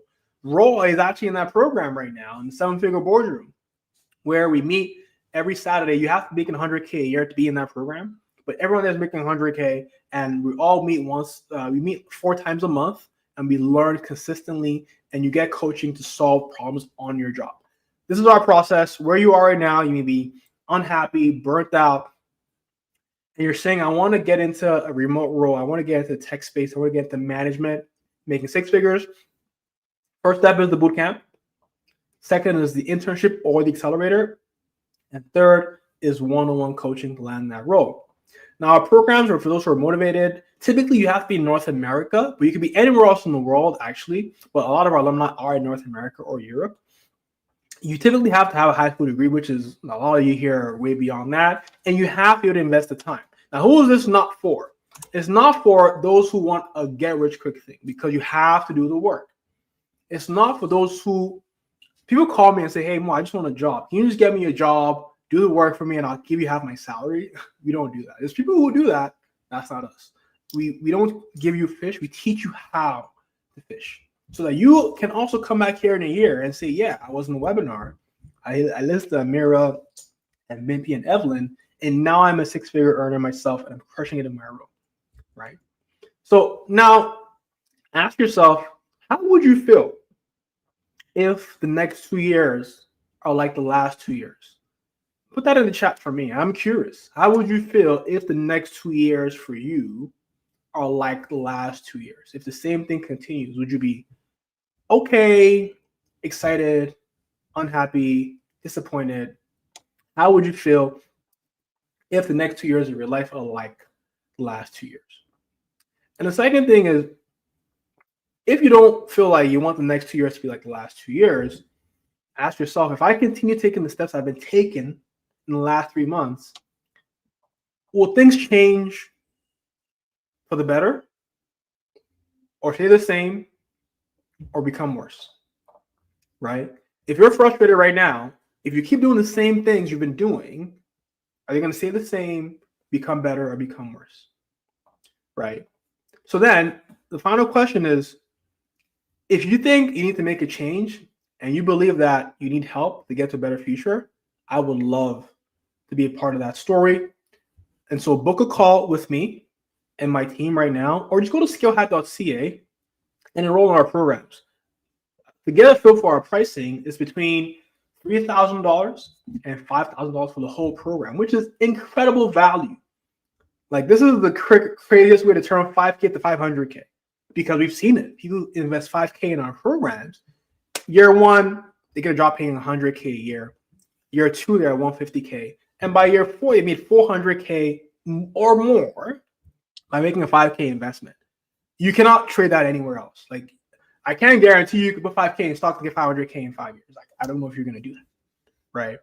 So this is probably the best investment of time and money you're going to make, to go from being disappointed, bored and restless, unaccomplished. So my recommendation is to go to skillhat.ca, book a call with me and my team. Here's how you do it. Go to skillhat.ca. And my colleague Sam is here. So I'm going to be available after this call, just so you know. I can have one-on-one calls with you guys right after this webinar is ended. Okay. We're going to bring up the panelists back to answer some questions. If you need help, just book a call. So how do you do that? All you have to do, go to skillhat.ca. You're going to see the website. You can book a free call right there. And we can, what's going to happen on the call? One, I will listen to you to understand what is your background, what are your strengths, what are your skills. Two, what do you hate doing? What do you love doing? And where do you see yourself in 1 year, 2 years, 3 years? And also, how much do you want to make? So we're going to talk about your background, your passions, your dislikes, and your ambition. And then from there, I will recommend the best role for you specifically, whether it's cybersecurity or data analyst or project management. We're going to make that recommendation for you. My colleague Sam says, hi, everyone. Sam from SkillHat here. What a great webinar. You can book a call with me. I'll put his link in the chat directly. He's here. I'm here to have one-on-ones right after this webinar. We're here all night till about 10 p.m. If Sam can come on camera, I'm not sure. Sam, what's up, my man? Hey, can you hear me? Yeah, we can hear you, man. Where are you at right now, Vancouver? No, I'm in Prince George. I don't know if you guys can see back there. Awesome, visiting my family. But yeah, really good webinar. Really excited to be able to talk to everyone who's inspired by what Mo and the panelists said. If you didn't see in the comments, I dropped my booking link directly in there. Opened my calendar for today as well before I hop on my flight. So if you feel inspired and you want to get just talking to us and see how you can get yourself into these positions that Mo and the panelists talked about, please book a call with me. I'll be happy to chat with you. Awesome. Thank you so much, Sam. I can't wait to hear about all the calls you have tonight, and then tomorrow get them into the programs. Thanks, guys. Have a great day. Thanks, Sam. So I will pin Sam's direct link in the chat, and you can book a call with him or me. Just go to skillhat.ca. Now all our programs are there. You can take a first step, and go to. You can just book a call. Just book that call first. But once you book that call, you want to actually take a few steps and learn about the programs we have. Now, here's a bonus. Everybody who books a call today will get our AI tool called Apply All. This tool is incredible. It will apply for jobs for you in your sleep. Like, everyone hates applying for jobs. At least I hate applying for jobs, right? Because it's like the most boring thing ever. You sit there, you put in your resume, and then they say, oh, by the way, every single line in your resume, I want you to fill out in this form again. It's like, I hate it, right? So we started using an app called Apply All. We partnered with them. And in 48 hours, the person we tested this with got 4 interviews, because the AI will look at your resume and look at the roles you're applying for that you want and say, this role you have a high chance of winning. I'm going to apply for this one. This one, not so much. I'm going to skip this one. So you get to skip the manual application process and just wake up the job interviews ready for you. Like I said, the lady who was applying manually for about 7 weeks, she got no interview, 0 for 7 weeks. Within 48 hours of using Apply All, she got 4 interviews. And so once you book a call with us, you enroll in our programs, you automatically get access to our AI tools for free. And so with that being said, thank you so much, the panelists, for joining. I just want to bring you guys back on to answer a few questions while people who will want to book a call are booking calls. So for those in the room, you have to book a call right now because slots are filling up. I'm seeing slots filling up right now. So go to skillhat.ca in your phone or another tab. Book a call with me and my team for tonight or tomorrow. In the meantime, thank you again, Bimpy. Thank you, Amira. I really appreciate you guys coming from the bottom of my heart. Thank you. All right, so let's go to the questions. There's a few. Iabo says, where can a fresh RN from nursing school who has experience with hospital nursing to placement start from when getting into tech and nursing? How would you answer that, Bimpy? I would say right here with SkillHat is where I would start from. Yeah. Simple answer. Simple answer. Thank you. Let's go to the Yeah. next question. Next question. Will there be a recording? Yes. It will be emailed to you right after this event. You can watch it again if you have to leave. Okay. Next question is from Oris. Or Rice. I hope I got the spelling, the pronunciation correctly. My question is, has any of the panel or panelists transitioned from clinical role to their tech role for the same employer? That's a good question. Anyone want to share? Maybe you have or you haven't, and if you have not, what is your advice and what's your experience? Go ahead, Bimpy. Okay. I personally haven't, but I have experience with people who have transitioned within the same organization. And the best way that I know that people have done it, I currently work with a nurse whose title we don't even remember anymore because she no longer answers the title of nursing. I think for the past almost 15 years, she hasn't even been a nurse. She answers a title that they had to make up the title for her because she's kind of like in the project management space, but not really as a project manager. She works with project managers. She's been a project manager, no longer project management. So she started out as nurses. Okay, so she started as a nurse, and then she started out as a super user. As nurses, I don't know if you know what super users are. So, for example, on your unit, maybe there's a training going on. This person will be the person to say, okay, I want to be a champion on the unit. So this is a lesson for nurses. Like if your manager is always looking for somebody to be a champion on the unit, I always encourage nurses to indicate and say, okay, I want to be a champion, because that is a great way to make yourself known as a leader and as somebody who's interested that wants to pivot into other things technology wise or other things leadership wise. So that was how this lady started. She started to indicate that she wanted to be a champion. She wanted to be a super user.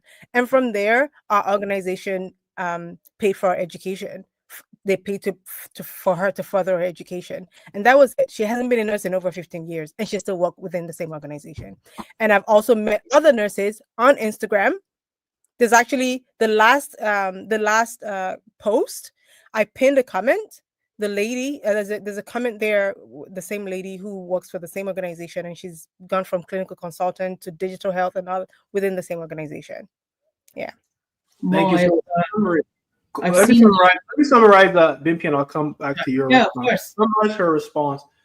Be a super user. Like, raise your hand and say, I want to be trained on the new change, and I want to train other people.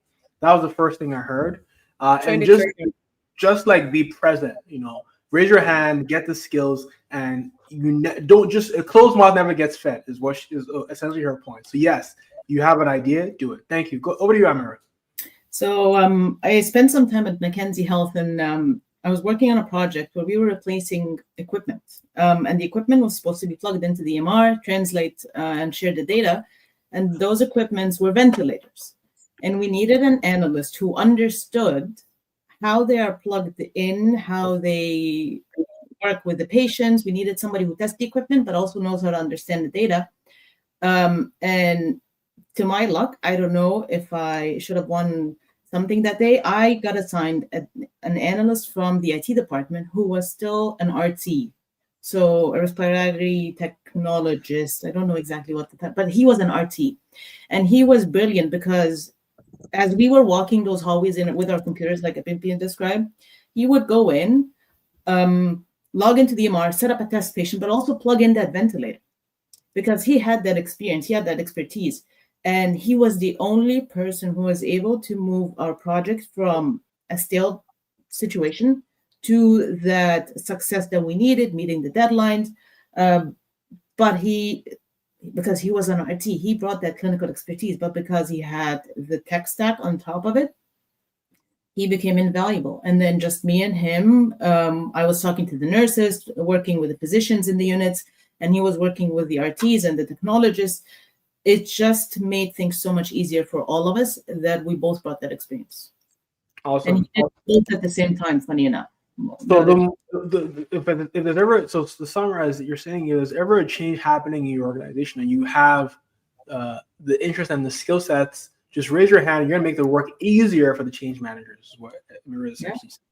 All right, we have another question from Carol. She says, I think this is the role you talked about, right? The respiratory therapist that you just RT, respiratory therapist, yeah. Okay, with their background in Scrum and Agile project. I was my golden key player in that project, and I owe them the success of this. They just knew how to make it work, just because that's what they do. Got you. So Carol would like to pivot into healthcare or health tech, but not sure where to start. What advice would we give her? Hone in on the technical skills. The clinical part. Learn how the EMR works. Learn how to interpret data. If data analysis is something that interests you, because RTs look at a lot of charts. They look at a lot of numbers. They know if the ventilator, that piece of equipment, is working as it should. Is the patient getting oxygenated? They look at all these numbers and they translate them into an assessment of the clinical situation. So data analysis becomes key. Problem solving becomes important. Bimpi, you mentioned those skills. Critical thinking, obviously. Risk management, coordinating with stakeholders, right? You need to talk to the tech people on staff, the technicians. You need to work with the nurses. You need to talk with the physicians. Sell those skills because they are valuable. There's not that many people out there who have that experience. Awesome. Thanks for sharing that. This is a person who's a counselor asking, how does a counselor fit into tech opportunities?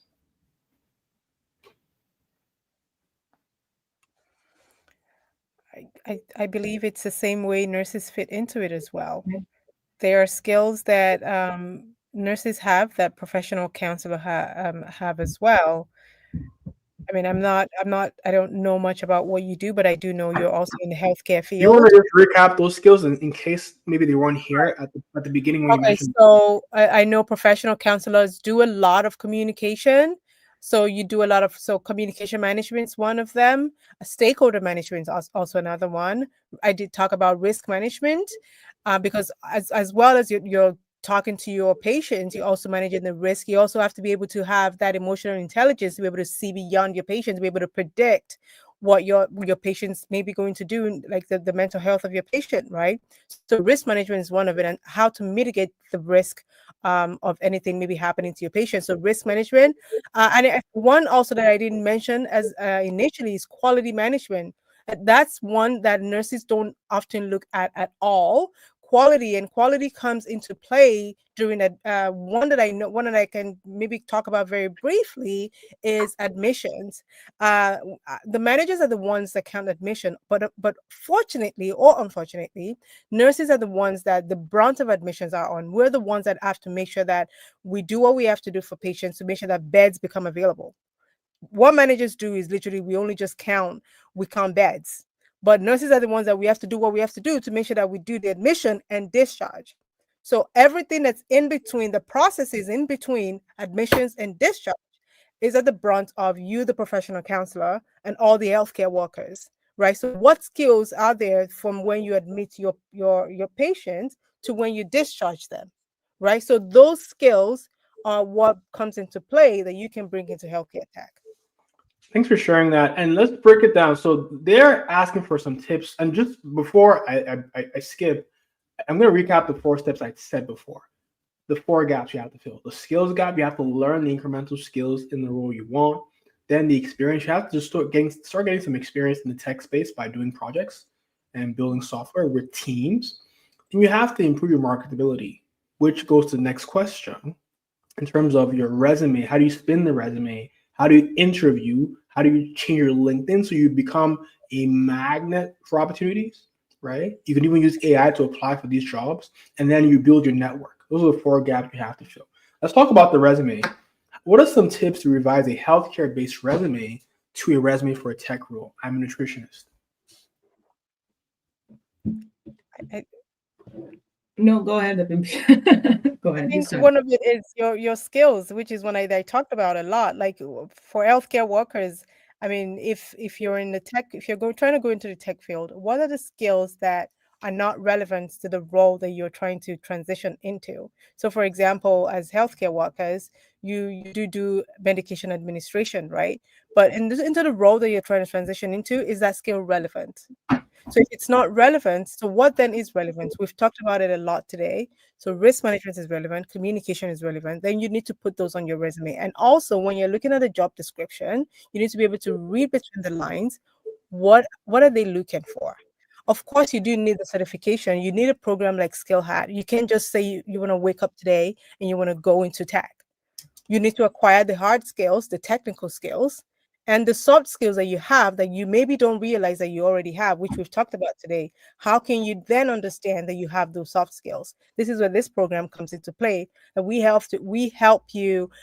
Skill Hat helps you realize the transferable skills that you have that you don't currently realize that you have. So those soft skills, hard skills, and technical skills, those need to come into play to help you help your resume become like a tech-based resume, like from healthcare to tech. So I just mentioned medication administration. We don't need that on your resume. We know that you already, we know that you know how to take blood pressure, vital signs, and all that.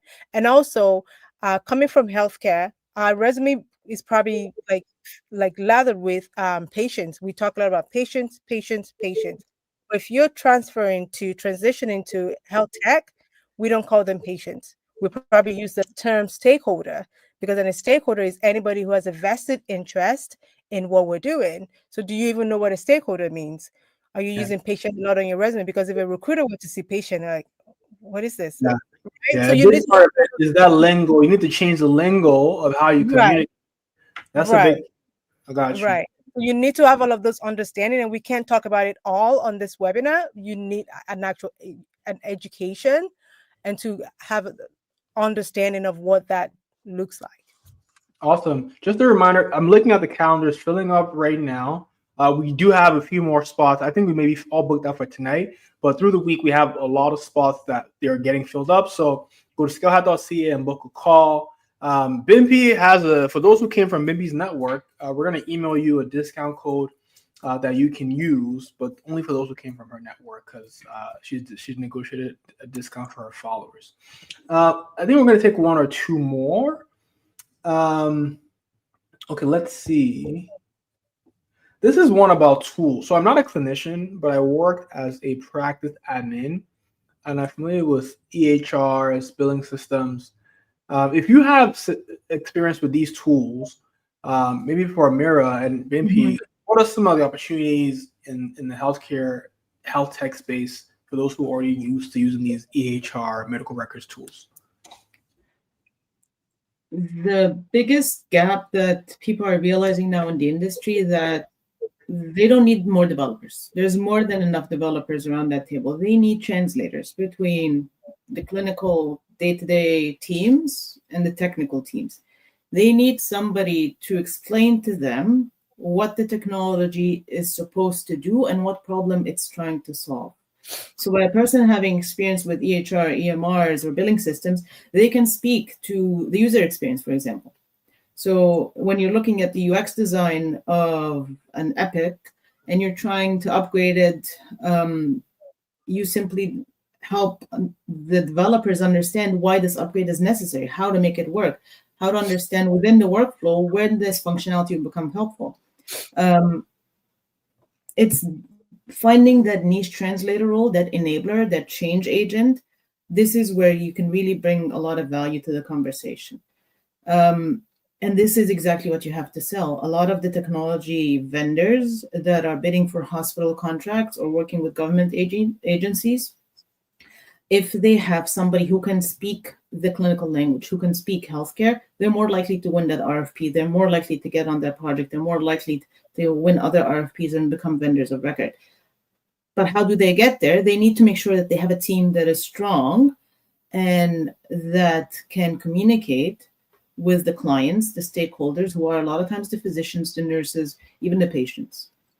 Got you. So being able to hone in on your skills with being an owner of the system or being familiar with the system and being able to guide others in using the system and also translate needs that they have of the systems to improve these systems is where the opportunity is, right? So I would consider roles like business analyst, project manager. Those are roles that do a lot of work in changing hospital systems. So there's always new EMRs or new features. Like, for example, Evelyn talked about they're adding AI into the existing EMRs. Those projects may involve things like requirements management. What are the requirements of the AI? What must it do? What must it not do? Right? We can say the AI will capture the meeting notes, but it cannot email it out to somebody else, right? How will it work? And it involves configuring the tool. It involves testing the tool. Then we talked about quality management, something we do in tech called software testing. Every piece of software you use, LinkedIn, Facebook, YouTube, there's a lot of testing that goes on in the back before they launch a new feature. And she's saying, Amira, by the way, you were incredible when it came to the BA work we did. This was 10 years ago with regards to testing. Like, I was always in awe of the detail that she and her colleagues. I had to learn to use Visio, Mo. And this was a game changer. But such a simple tool helped me translate the thoughts, the processes, the workflows into something that can be consumed by everybody around the table, regardless of their role. Visio, just a simple tool. Yeah, and for those who know, Visio is just a tool for diagramming and designing visually to show how a business process should work. But back to giving you your flowers, I remember this was in 2012. We were working together, and she would like document everything we had to test, show how she tested it. She had all the test cases and test scripts, and they were managing. We were the vendor. She was our client at the time with Heart and Stroke Foundation, and they kept me accountable. They kept me delivering on time. But I can see now how you were so diligent in your work coming from that healthcare background, right? And we'll take one or two more questions and we'll be out of here. So Brittany, congrats. She says she has been a sonographer for 9 years in healthcare, for 20 years. And she got an MBA, and she's getting it in 3 months. Congratulations. She has an interview for an analyst role. Congrats. My first pointer to you is to do in your interview what's called a a 90-day plan. So when you go into the interview, I recommend that you show up with a visual plan of how you are going to hit the ground running in 90 days. So you can use AI for that. You go into ChatGPT and you say, here's the role I'm applying for. Here's my resume. Create me a 30, 60, 90-day plan showing how I will hit the ground running and be successful. You take that result, you paste it into another AI tool called Gamma, and it will create you a beautiful presentation that you can, when you go on the interview, you're going to tell the interviewer, hey, I have a presentation for you. And this is what it looks like. So imagine you went into an interview and the person you were interviewing said, oh, by the way, I have a plan of how in my first, why is it not moving? Let's try this. Yeah, this is what I'm going to do in my month 1, my month 2. If you show up to the interview with this, you will wow the interviewer. And this can all be done with AI, with ChatGPT and Gamma in 10, 15 minutes. That's my first tip. Create a 90-day plan that you can show to the interviewer. That always wows the interviewer. Okay, so once again, you take the resume you have, you take the job description, you put both in ChatGPT, and you say, create me a 30, 60, 90-day plan I can use to wow the interviewer and reference how I've done this work in my resume. You get the results, put it in Gamma AI, and you get a beautiful presentation. In 5 minutes, you can show in the interview. Any tips from Bimpi or Amira for this interviewee, rather? Go for bigger. Clinical analyst is too small. You're too smart already. I like. It's think like the interviewer is one thing, and not a sonographer, great. But Bimpi pointed out all the skills. You already know the system. You know what the problems of the systems are. Come up with solutions for them. Don't highlight the problems like we're all understaffed. Great. Now what? And this is how you think based on your experience. Could have been opportunity to fix it. Read about the strategy for this organization. What's their focus for the next 5 years? If they're looking to digitize patient experience, you can say, have you guys considered using this enhancement to solve this problem that I have experienced as a sonographer? Leverage it as a skill, because when people hire somebody, they'd rather hire somebody who already knows about the problem. I think we lost you, Amira. Oh, sorry. I was saying, when people interview, and I've sat on both ends of that interview panel, I'd rather hire somebody who understands the system. To me, that means they've done the homework, or I don't need to spend that much time training them. So tie it back to being a sonographer. Say, and I'm sure Mo, you talk about this, the STAR method. What's the situation that you're thinking? What's the problem? What's the task? The action you took and the result.